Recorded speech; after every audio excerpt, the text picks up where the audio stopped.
Hello again, you lovely people. Well, it was only a couple of weekends ago I was steering a boat down this River Soar. Some of you may have seen it. The Veterans Hub that I attend on a Friday, we had a boat trip down there on one of the Sundays. Lovely day out, really was.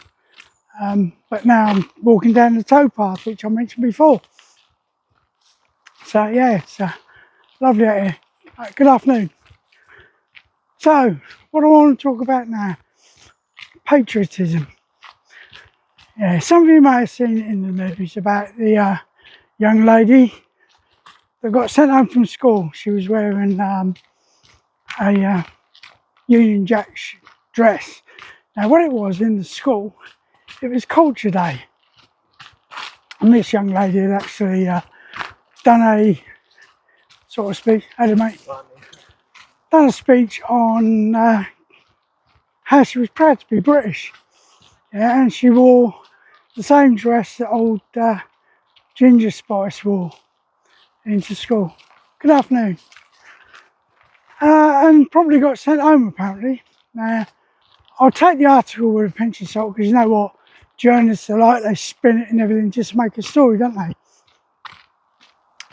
But the thing about the school was, this was all to do with inclusivity, I think that's right, you know, all being together, and diversity. And now this young lady, you know, she'd done a speech and everything to do in class to say how she was proud to be British. And she got sent home, and there's been uproar in all sorts of social media and so on, to the point that the school had to close early. Now, I don't agree with these people that sent them threatening emails and everything like that, you know. That's just wrong, totally wrong. What the school did was wrong, quite rightly so. Yeah, we're going about diversity and multiculturalism and everything like that. And as you all know, my mum's from St Helena, a British overseas territory. And my dad, and I'm not politically correct, is a whitey from Aldershot. Yeah, but I was born in Portsmouth and I'm proud to be an Englishman. Now, it's funny because, as you all know, Lisa and I were up in Scotland last week for the Scottish Open. Now, everywhere you go in Scotland, you will find the Scottish saltire being flown, proud as anything. And I'm pretty sure there's no complaints about them flying that flag. But the minute we try and fly St George's Cross or the Union flag, suddenly we're all racist. Hold on a minute. Okay, I've got a bit of a tan, but look at my skin tone. Yeah, look at the fact that my mum was from an overseas territory. Very similar to the Falklands, and I know the people down the Falklands are proud to be British.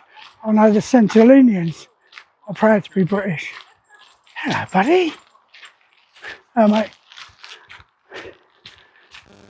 But the minute we try and do anything here, suddenly we're called racist. And I'll give you a good example of that.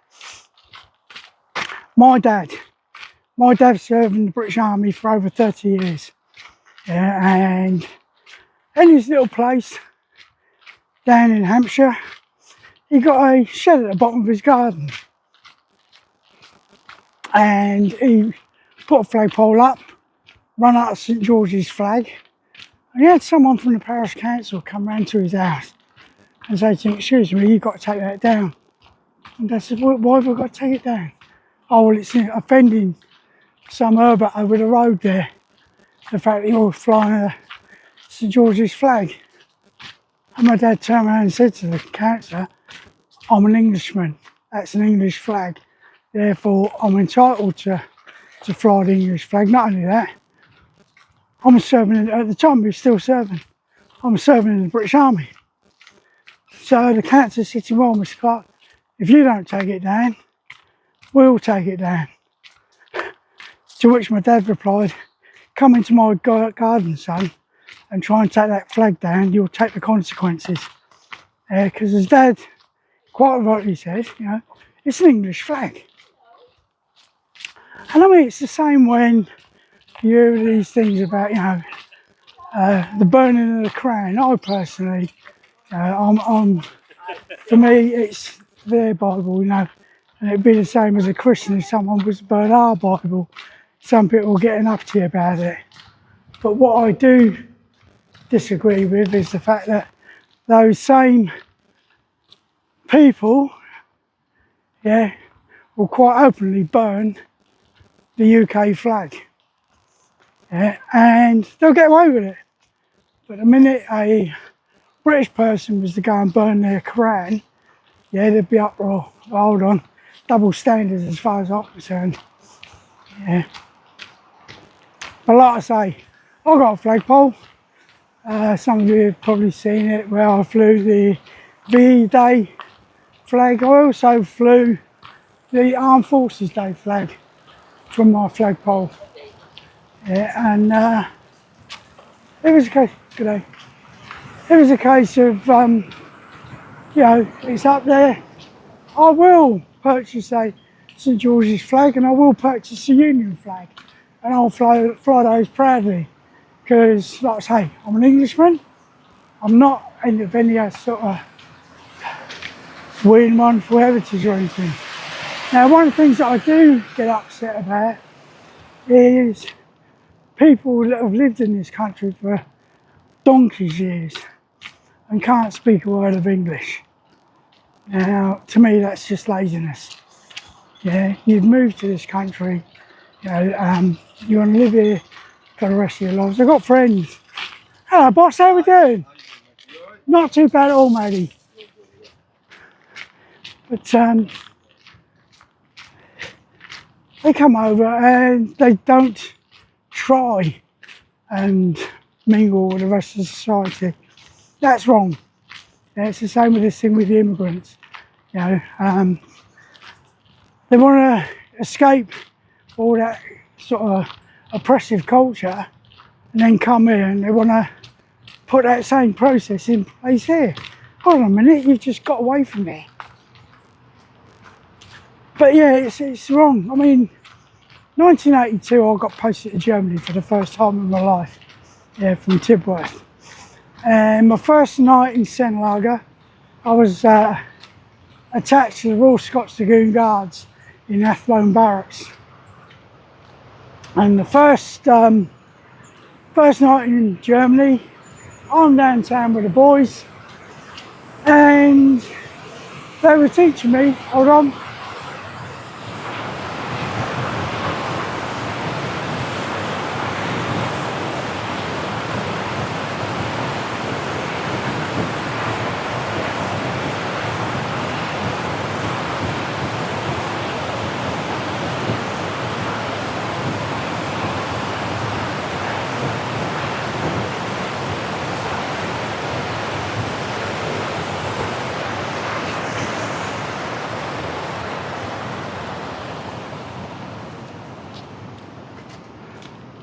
sorry about that, peeps. There's a weir here and it's extremely loud, so I stopped talking because I'm pretty sure you wouldn't have heard me. But yeah, so my first night in Germany, I'm downtown with the boys, and all night I'm practicing to say Eine Bratwurst und Pommes mit Mayo bitte. Yeah, so that when I went back to the barracks, because we used to go past a thing called Pink's Snelly, which is a fast food little hut, and I wanted to order my food. Yeah, so I duly walked in there, lady behind the counter smiling at me, and I just said to her, Eine Bratwurst und Pommes mit Mayo bitte. And you know what? I was shocked when she turned around with a broad Cockney accent and said, do you want to eat it here, love, or take it home? Now, Brigette was actually a German, but she was married to a sergeant with 39 Heavy Regiment Royal Artillery. And she'd picked up this Cockney accent. But it was days later, there was a young lad walked in. And he walked in, I want sausage and chips. And Brigette just looked at him. And I said to him, look, you know, why don't you ask for Eine Bratwurst and Pommes mit Mayo bitte? He went, why should I? We won both World Wars and the World Cup. I said to him, you ain't going to get anywhere, son, are you?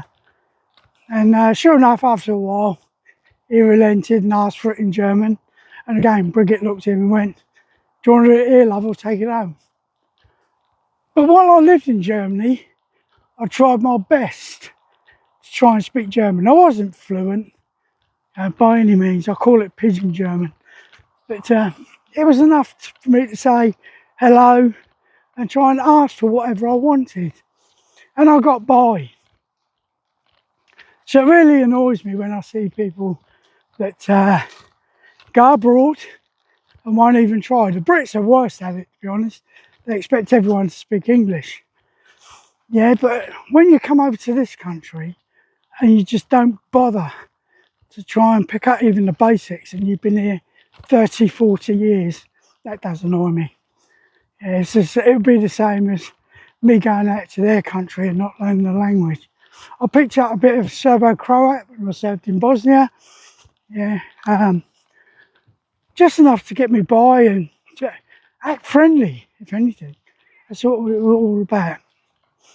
But like I say, this young lady, she was being patriotic. The school have had a backlash from this, mainly because of the fact you've got people out there that just want to stir crap.